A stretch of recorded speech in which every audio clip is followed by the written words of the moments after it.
العجز والفشل اللذان حيرا العالم كله، وإنني بتعريف اليوم حتى الله فشل والعياذ بالله. بتعريف اليوم في دقة اليوم حتى الله فشل في نشر العدل في الأرض. فإن لم نستطع سعينا كل ما بوسعنا، فهل قصور منا؟ ليس قصور، لكننا فشلنا. هذا مثال تقريبي على فشل الأنبياء. هو سعى وفعل كل ما بوسعه بينه وبين الله، لم يكن مقصرا. المقصر هو الذي يجلس ولا يؤدي ما كلف به من مهام، هذا هو المقصر. لكنه لو فعل كل ما بوسعه، سبعي واضح، لكنه لو فعل بكل ما وسعه لتحقيق ذلك الهدف، وهو نشر العدل في الأرض والقضاء على الظلم، ولم يتحقق، يكون قد فشل. الفشل هو عدم تحقق الأمل، عدم تحقق ما يأمله الإنسان وحلمه، لا قصور في ذاته، أيضا يعبر عنه فشل. فالفشل هناك فشل في قصور، واحد يفشل وهو عنده معان. خلل الناس وقع في معنى الفشل لأنه أحمق، وأنا أريد بيان كونه أحمق. كم معمم أحمق طلع قال هذا؟ في تعريف اليوم حتى الله فشل في تحقيق العدل، وحاشا لله. شلون شيخنا؟ تكفر؟ شلون أكفر؟ أنا أنطيك دليل. شنو الدليل؟ وين عدل الله في أرضه؟ الآلاف من الأطفال يذبحون، والنساء والمساكين واليتامى والجياع والانفجارات. أنتم ما تعرفون الفشل إذا لم يظهر الله إذا لم يظهر صاحب الأمر الله فشل. بالتعريف الثاني فشل، مو بالتعريف الأول، مو من باب القصور. فأنت لما آملي دنع الأبو آملي، مثل كمال الحيدري مو يقول آملي، يقول آمري، يقول إيش مدرينا ورا 5 مليون سنة. أي يأس من الظهور. الحجاب هذا يكشف هوية الإمام. آملي يقول إيش مدرينا بعد 1,000,000 سنة، 2,000,000 سنة، 5 مليون سنة. شوف هذا اللي يأس. 5 مليون سنة شنو يعني؟ يعني يأس. ليش؟ لأن هو ما يعرف إذا لم يظهر الإمام فشل أمام الله. الله بقدرته، تعرف شنو الله؟ القلب يلعب عند ذكر الله. الله المعصوم يموت بين يدي الله. الكرة الأرضية تفتر بنفس المكان منذ أن خلقها الله، لا تحيد عن أمره، وهي نقطة في بحر هاوية صغيرة تطير. ما تحركت شوية؟ لا، لأن يريد لنا الحياة بأمره. الله ربط نجاحه بصاحب الأمر.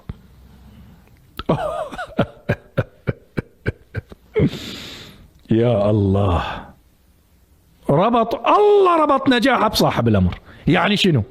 يعني إذا ما يظهر صاحب الأمر والله الله فشل في تحقيق عدله في الأرض، يفشل. شوف أنا أشعر النار تشتعل عندي في جسمي. السلام عليكم ورحمة الله تعالى وبركاته. استمعنا لهذا المعمم واثق الشمري وهو يقول أن الله فشل في تحقيق إرادته، وربط نجاحه بخروج المهدي، فإن لم يخرج المهدي سيبقى الله والعياذ بالله فاشلا في تحقيق إرادته. ونحن نقول لهذا المعمم: أنتم عندكم عقيدة البداء، وفي كتبكم أن الله قد نص وعين إسماعيل بن جعفر إماما، ثم بدا له وغير رأيه ونصب بدله إماما آخر هو الإمام موسى بن جعفر.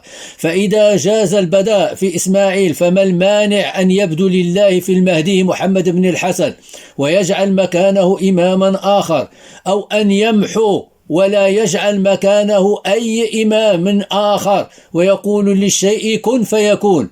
فهل الله عندكم عاجز يا شيعة حتى يربط نجاحه بخروج محمد بن الحسن الموهوم؟ والشيعة لم يطعنوا في الله وحده، بل وصفوا النبي عليه الصلاة والسلام أيضا بالفشل، والذي سينجح هو المهدي.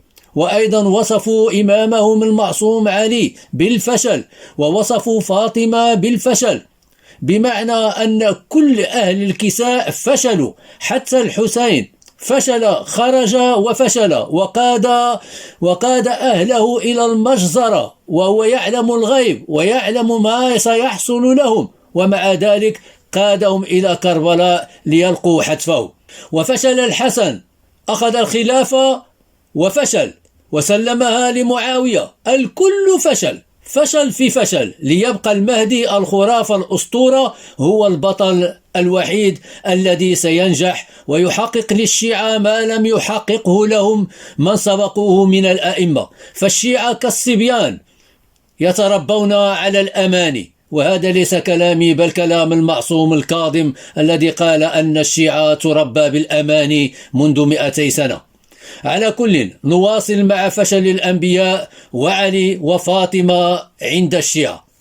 يقول الخميني المقبور بهذا الشأن في كتاب مختارات من أحاديث وخطابات الإمام الخميني في الجزء الثاني صفحة 42، يقول: لقد جاء الأنبياء جميعا من أجل إرساء قواعد العدالة في العالم، لكنهم لم ينجحوا. الأنبياء لم ينجحوا، حتى محمد خاتم الأنبياء الذي جاء لإصلاح البشر وتهذيبهم وتطبيق العدالة هو أيضا لم يوفق، أي فشل. وإن من سينجح بكل معنى الكلمة ويطبق العدالة في جميع أرجاء العالم هو المهدي المنتظر. إذن النبي صلى الله عليه وآله وسلم عندهم فشل. من الذي سينجح؟ هو خسر مجوس، المهدي المنتظر عندهم.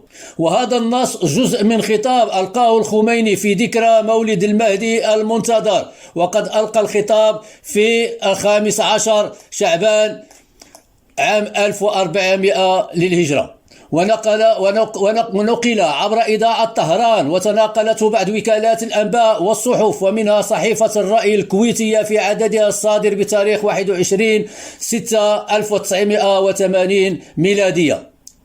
وقد انتظرت رابطة العالم الإسلامي تكذيبا أو توضيحا من الجهات الرسمية في إيران بشأن هذا الخطاب، لأنه يمس رسول الله.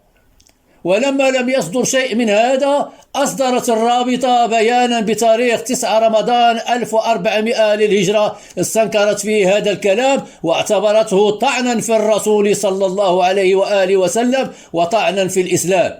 ثم يأتي هذا المقبور ويؤكد هذا المعتقد في موضع آخر حين يبدي أسفه لفشل الرسول صلى الله عليه وسلم، فيقول: إني متأسف لأمرين، أحدهما أن نظام الحكم الإسلامي لم ينجح منذ فجر الإسلام إلى يومنا هذا، وحتى في عهد الرسول صلى الله عليه وآله وسلم، ولم يستقم نظام الحكم كما ينبغي. وهذا كلامه بالحرف أمامنا. دائما في نفس المصدر مختارات من أحاديث وخطابات الإمام الخميني في الجزء الثاني صفحة 520 يقول: أتأسف من أمرين، أحدهما يؤسف عليه أكثر من الآخر. مسكين يتأسف. الأول هو أنه ومنذ صدر الإسلام والنبوة وما تلاه لم يدعو أن تظهر إلى الوجود حكومة كما يريدها الإسلام، ففي زمان رسول الله صلى الله عليه وآله وسلم ونتيجة لكل هذه المشاكل من حروب ومعارضة لم تتحقق الحكومة بالشكل الذي كان يريده صلى الله عليه وسلم. فالخميني يقول النبي فشل في تحقيق نظام حكم إسلامي في عهده، هذا هو قوله. وهذا كلام ضمن خطاب ألقاه الخميني في ذكرى مولد الرضا الإمام السابع عندهم بتاريخ 9/8 عام 1984 للميلاد. وقد استنكر هذا الخطاب عدة جهات إسلامية، ويعلل الخميني فشل الرسول صلى الله عليه وآله وسلم كما يدعي إلى عجزه بسبب إحاطة المنافقين به، وكلنا نعلم من هم هؤلاء المنافقين وغلبتهم ويقصد الصحابة رضي الله عنهم، وعلى رأسهم أبو بكر وعمر وعثمان إلى آخره. كبرت كلمة تخرج من أفواههم إن يقولون إلا كذبا. إذا رأينا كيف الخميني الهندي وهو اسمه الحقيقي كما جاء في بطاقته الشخصية، وقد كان يوقع باسم الهندي أيضا، رأيناه يصف النبي بالفاشل والعياذ بالله. فشل في إقامة العدل وفشل في إقامة حكومة إسلامية ناجحة، أي نظام حكم إسلامي. فشل النبي عليه الصلاة والسلام في هذا الأمر. نذهب لسبائي آخر، وماذا يقول عن علي بن أبي طالب رضي الله عنه؟ لأنهم يوزعون الأدوار.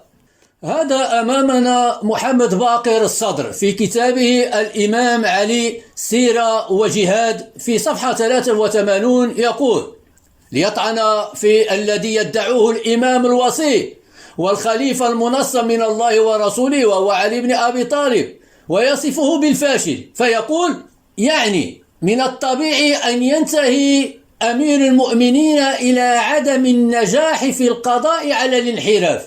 عدم النجاح هو الفشل. يجب أن نعرف أن عليا عليه السلام لم يكن رئيسا حين فشل، ولم يكن قاصرا حين فشل في فشل. النبي فاشل وعلي بن أبي طالب فاشل، ولم يكتفي السبائية بوصف النبي بالفشل أو علي بن أبي طالب بالفشل وكفى، لا، فاطمة أيضا رضي الله عنها عندهم فاشلة. هذا أمامنا كتاب فدك في التاريخ لمحمد باقر صدر، الجزء الأول صفحة 91 يقول: وقد فشلت الحركة الفاطمية بمعنى ونجحت بمعنى آخر. فشلت لأنها لم تطوح بحكومة الخليفة رضي الله عنه أي أبي بكر الصديق في زحفها الأخير الخطير الذي قامت به في اليوم العاشر من وفاة النبي صلى الله عليه وآله وسلم. ولا نستطيع أن نتبين الأمور التي جعلت الزهراء تخسر المعركة، غير أن الأمر الذي لا ريب فيه أن شخصية الخليفة رضي الله عنه من أهم الأسباب التي أدت إلى فشلها. فاطمة رضي الله عنها فشلت لأنه من أصحاب المواهب السياسية، وقد عالج الموقف بلباقة ملحوظة. نجد لها مثالا فيما أجاب به الزهراء من كلام وجهه إلى الأنصار من خطاب بعد انتهائها من خطبتها في المسجد. إذن فاطمة رضي الله عنها فاشلة وخسرت المعركة. أي معركة؟ يريد أن يقول أن المطالبة بفدك من طرف فاطمة مجرد محاولة من فاطمة لإثارة الناس ضد أبي بكر، وأبو بكر بذكائه أفشل خطتها. إذن الهدف كان هو إثارة الناس ضد أبي بكر، وما مطالبتها بفدك إلا قناع وستار لإثارة الناس وإثارة الفتنة، لأن فاطمة تعلم أنها لا ترث في فدك شيئا، وإنما جاءت لتؤلب الناس على أبي بكر للانقلاب عليه، ففشلت كما وصفها محمد باقر الصدر. إذن النبي صلى الله عليه وآله وسلم عندهم فاشل، وعلي رضي الله عنه عندهم فاشل، وفاطمة رضي الله عنها فاشلة. فشل في فشل، هكذا يرى السبائية أهل البيت. طعوناتهم لا حد لها ولا تعد ولا تحصى. ونكتفي بهذا القدر، والسلام عليكم ورحمة الله تعالى وبركاته.